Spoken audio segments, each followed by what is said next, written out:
자, 부동산 관련 정책이 발표됐죠. 발표가 되자마자 곳곳에서 그야말로 멘붕입니다.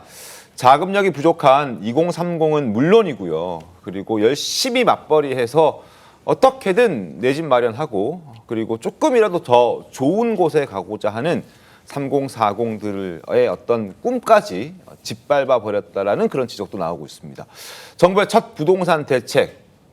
자, 토요일부터 즉각 시행됐는데 현장 분위기 한번 보겠습니다. 매수하실 분인데 지금 본인 돈하고 이제 대출 당연히 받을 생각으로 있었는데 굉장히 당황스럽다고 그러시더라고요.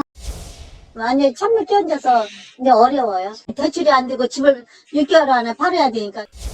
주담대 한도가 낮아지니까 집보러 예약했다가 저희 이번에 이거 있어서 좀 더 생각해 봐야겠다고.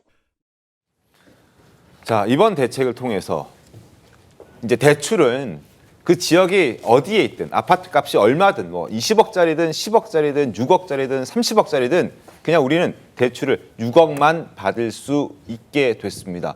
주택담보대출액이 6억 원으로 제한이 걸렸습니다. 이거 굉장히 큰 대책 아닌가요? 규제 아닌가요? 맞습니다. 네. 제가 퀴즈 내면서 시작을 해볼까요? 자, 대출 6억 원 이하가 어디까지 적용이 되느냐? 1번 서울 강남만 적용된다. 네. 2번 서울 아니다. 수도권 전역이다. 네. 어디가 정답일까요? 수도권 전역. 수도권 전역이 정답입니다. 수도권 중에서도 네. 천당 후에 분당, 과천 네. 여기는 서울 중강남급 정도로 상승을 하고 가격들이 있습니다. 형성돼 가격 있죠. 형성되고 있습니다. 그래서 부부들은 두 가지로 싸워요. 네. 하나는 자녀 교육 문제, 또 하나는 부동산 문제. 네. 자녀 교육 문제. 야, 나는 공부 잘했어. 제 얼굴에 침 뱉지 맙시다. 시도도 못합니다. 두 번째, 부동산 문제. 네. 와이프가 동창회만 갔다 오면 싸워. 난 열심히 살았는데 남편의 잘못된 판단으로 인해서 네. 10중 8구 남편 탓이에요. 어.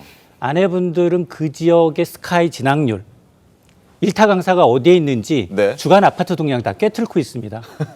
근데 이렇게 이전하려고 하면 좋은 지역으로 상급지로 애들 커가니까 네. 상급지로 이동해야 할 거 아니에요. 네. 이동하려고 봤더니 서울 집값이 지금 21주 5개월째 오르고 있습니다. 처음에 나 봤었던데 분명 20억이었는데 네. 지금 가보니까 25억이에요. 네. 근데 가자마자 더 올려달래요. 어. 그런 현상이 비일비재했거든요. 네. 그런 분들이 가장 큰 타격이에요. 보통 상급지 갈아타기 위해서는 1년 정도를 봐야 돼요. 네. 우리 애가 커서 이쪽으로 가기 위해서는 이만큼 자금이 필요한데 대출은 기본으로 깔고 네. 내가 와이프랑 기본적으로 이제 모을 수 있는 돈 여기다가 뭐 여유가 있다면 부모님한테 손을 벌리기도 하는데 네. 근데 그 기본이 무너진 거예요. 집값 50억짜리 100억짜리 간다 하더라도 6억이 제한이에요. 네. 그러니까 수도권이 전체 대출 규제 지역인 거 된 겁니다. 자, 저희가 잠깐 그래픽을 보여드렸는데 한번 보시죠. 보면 설명드리겠습니다. 대출이 6억 원으로 묶이면서 서울의 아파트 평균 가격이 14억 6천만 원입니다. 14억 6천만 원. 과거 이 대출이 627 대출이 나오기 전까지만 하더라도 대출로 최대 10억 2천만 원. 평균 가격의 아파트를 기준으로 했을 때 그럼 내가 가지고 있는 돈이 4억 4천만 원만 있으면 14억 6천만 원짜리 서울의 아파트를 살 수 있었습니다. 그러나 대출이 6억 원으로 묶이면서 우리는 자산을 최소 8억 6천만 원을 갖고 있어야 현금 8억 6천이 있어야 서울의 평균 아파트를 살 수 있게 된 겁니다. 4억 4천도 큰 돈이지만 8억 6천 현금을 갖고 있는 사람이 얼마나 많겠습니까? 특히나 집이 꼭 필요로 하는 2030 세대라든지 그리고 3040 이제 지금 이인철 소장님께서 말씀해 주셨던 아이들의 교육을 위해서 상급지로 옮기고자 했던 그 맞벌이 부부들 굉장히 허탈감 이제 갈 수가 없게 된 거라서 허탈감이 있고 결국에는 이게 돈이 있는 사람들만 그 집을 살 수 있고 돈이 있는 사람들만 강남에 살 수 있고 아니면 조금 더 큰 집, 비싼 집에 살 수 있는 이 상황을 만드는 게 아닌가. 여기에 대한 불만들이 속출하고 실제로 강남에 있는 어떤 그 부동산 관계자의 얘기를 들어보면 이인철 교수님, 찬스다, 기회다. 자, 이제 급매물이 나올 거야. 그러니까 그거 돈 갖고 있다가 그 조금이라도 싸게 나오는 거 있으면 그걸 바로 잡아야지. 이런 문의도 굉장히 많아졌다면서요? 맞습니다. 그러니까 두 부류인 것 같아요. 그동안은 이제 전문직이어서 네. 소득이 많으니까 소득 대비해서 대출을 많이 받았을 분은 허탈감. 근데 현금을 많이 갖고 있어요. 이제 기회네. 정말로 네. 제가 50억 정도 현금을 갖고 있으니까 금매 나오면 연락 주세요. 라는 반응이 좀 엇갈리고 있습니다. 네. 근데 후자가 얼마나 되겠습니까? 전자가 훨씬 더 많겠죠. 문제는 뭐냐? 지금 대출 규제가 초강력이에요. 문재인 정부 28번 대책 나온 것보다 이게 더 강력하다라는 네. 평가를 받고 있습니다. 여기에는 뭐 실수요자들조차도 그리고 이제 무주택자들조차도 네. 영향을 받고 있는데 문제는 뭐냐? 과거에도 이렇게 규제를 했잖아요. 네. 근데 지금은 대출 규제 하나 나왔어요. 이제 공급이 있고요. 세금은 건들지 않겠다라고 얘기를 해버렸거든요. 네. 자, 그러다 보니 과거의 전철을 보게 되면 과연 집값 안정효과가 좀 얼마나 갈까? 하반기까지는 갈 것 같습니다. 하반기까지는 갈 것 같아요. 왜냐? 지금 은행 전체 대출을 하반기에 절반으로 줄여버렸어요. 그럼 은행은 대출 문턱이 하반기에 더 높아진다는 얘기입니다. 여기다 7월부터는 지금 이것도 센데 소득 봐요. 스트레스 DSR이 붙어서 대출 여력이 더 줄어듭니다. 내일부터죠? 예. 근데 2019년, 2021년 두 차례 그때는 대출 규제였고 세금 규제였거든요. 딱 봤더니 6개월 정도 좀 조정을 받았는데 이후에 올라갔거든요. 근데 이런 상급제 특성이 뭐냐? 특성이 오를 때는 너무 많이 올라요. 20억에서 25억 오르는 건 순간이에요. 근데 조정받았다 10% 내려요. 25억 됐는데 한 23억. 네. 2억 내리니까 체감 확 오지만 네. 그걸 늘 받던 사람은 눈에 안 차죠. 자, 현장에서 목소리 많이 나오고 있습니다. 허탈감, 뭐 여러 가지 목소리들이 나오고 있는데 정동맨 신문 한번 살펴보겠습니다. 네, 정부가 내놓은 야심찬 대책인 대출 규제의 이면에 대해서 조선일보 경제면에서 되짚어봤습니다. 제목은 갚을 능력 있는데 3040 맞벌이들 대출 규제 날벼락입니다. 28일부터 시행한 가계부채 관리 강화 방안이 근로소득 위주인 30, 40대 직장인들의 내 집 마련을 어렵게 만든다는 지적이 나오고 있다. 감당하기 어려운 대출을 끌어쓰는 영끌족을 예방한다는 이유로 대출금 상환 여력이 있는 직장인들의 주거 상향 이동 가능성까지 차단한다는 것이다.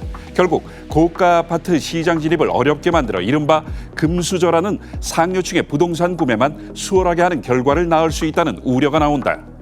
대기업을 다니는 남편이 월 450만 원, 가게를 운영하는 아내가 월 250만 원을 버는 일산의 한 30대 부부는 출퇴근 지옥을 감내하면서 모은 돈에 대출을 더해 서울 영등포나 마포로 이사하려고 했어요. 근데 줄어든 대출금만큼 현금을 모으려면 얼마나 더 걸릴지 모르겠습니다. 라면서 허탈해했다. 자, 지금 들으신 그대로예요. 부장 변호사님, 이렇게 허탈한 사람들이 너무 많습니다. 주변에 좀 있지 않으실까요? 뭐 온 국민이 다 그렇죠. 다 허탈하죠. 그러니까 이거는 또 지금 허탈한 걸로 끝나지 않는다는 문제가 있는 게 네. 집값은 결국은 누르면 다시 또 오를 것이다. 그러면 지금 당장 현금 8억 6천 있어야 산다 그랬잖아요. 네. 내가 열심히 해서 하반기 동안 8억 6천 모을 수 있나요? 못 모아요. 그리고 그걸 모을 때 그 집값이 거기 고정돼 가지고 기다려 주나요? 안 기다려줘요. 네. 계속 따라갈 수 없어요. 그러니까 계속 쫓아가면서 그냥 헛된 꿈이 돼버리고 이번 생에 집 사는 건 망했다. 이생진망 이런 얘기가 지금 나오고 있거든요. 여러 가지로 문제인 게 이거를 집값을 눌러가지고 잡는 건 문재인 정부 때 이미 실패를 했습니다. 네. 그런데 또 다시 누른다? 공급은 없다. 세금은 안 올리겠다. 그러니까 지금 정책도 다 돈 푸는 정책밖에 없거든요. 네. 인플레이션이나 이런 게 뻔히 보이는 상황에서 집값은 잡을 수 있다. 근데 그것은 너희들의 자유를 억압하는 방식이다라는 거는 헌법에도 위반된다고 생각을 해요. 예를 들어서 범죄가 없게끔 하고 사건 사고가 없게끔 만들려면 모든 사람들이 집 밖에 못 나오게 하면 됩니다. 똑같은 거예요. 거주 이전의 자유를 극단적으로 제한하듯이 그 정도의 차이가 있죠. 거래를 억압한다? 이거는 제가 보기에 기본권을 제한하는 거예요. 나는 돈 열심히 벌고 거래해가지고 좋은 환경에서 아이들도 키우고 네. 좋은 환경에 살고 싶죠. 거주 이전의 자유예요. 이걸 이런 식으로 줄인다? 우리는 거래가 활발하게 발생하면서 집값이 유지되길 바라는 거지 네. 우리의 기본권을 제한당해가면서 눌러가지고서 이 집값이 유지되길 바라는 거 아닙니다. 집값이 유지되는 게 뭘까요? 아무도 이전을 못 하는 거예요. 그냥 꼼짝마 있는 데서 그대로 살아. 팔고 싶은 사람도 못 팔고 사고 싶은 사람도 못 사요. 그리고 여기에 또 따라가는 문제는 그럼 집을 못 사면은 전세로 가야죠. 네. 전세가 또 마땅치 않아요. 또 이제 전세 대출도 줄이죠. 그럼 이제 월세로 가요. 내가 이자를 내는 거는 결국은 내 집이 된다는 희망이 있지만 월세로 내는 건 가처분 소득이 줄어가지고 그냥 돈이 뿌려진다는 생각밖에 안 들어요. 집 모을 수 있을까요? 집 살 돈 못 모아요. 이렇게 되면. 그러니까 이게 여기서 끝나는 문제가 아니기 때문에 앞으로의 집값 상승에 대해서 무슨 일이 벌어질지 모르고 네. 문재인 정부 때 학습 효과는 있고 그렇기 때문에 대통령실에서도 이거 우리 정책 아니다라는 걸 깔아놨다가 말을 바꿨다가 뒷수습하면서 다시 또 논란이 발생하는 이런 일이 벌어지지 않았겠는가. 지금 이건 미봉책이 될 수밖에 없기 때문에 네. 공급이나 이런 거에 대한 구조적인 부분이 해결되지 않으면은 다시 오를 수밖에 없다. 이거에 대한 불안정은 온 국민의 불이익으로 귀결될 수밖에 없다 이런 생각을 합니다. 그러니까요. 장현지 변호사님. 네. 대체 이거 누구를 위한 대책입니까?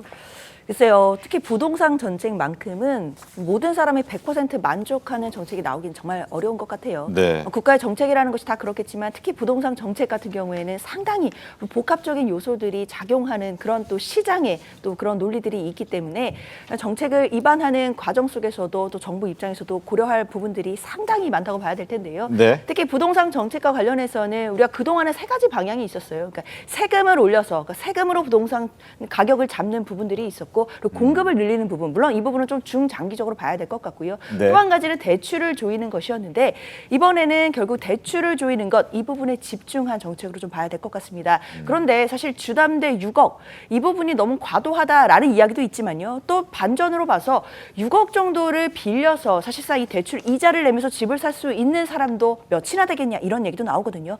그만큼 그동안 특히 강남 3구가 집값이 막 올라갔던 것들은 주담대를 막 10억 이상씩 받아가면서 집값을 떠받쳐줬기 때문이 아니냐라는 이제 분석들도 나왔었기 때문에 이번에 강력한 대출 규제가 나온 것으로 보이는데 앞으로 이 부분들이 부동산 시장에 어떻게 반영될지 이런 부분은 조금 더 지켜봐야겠습니다.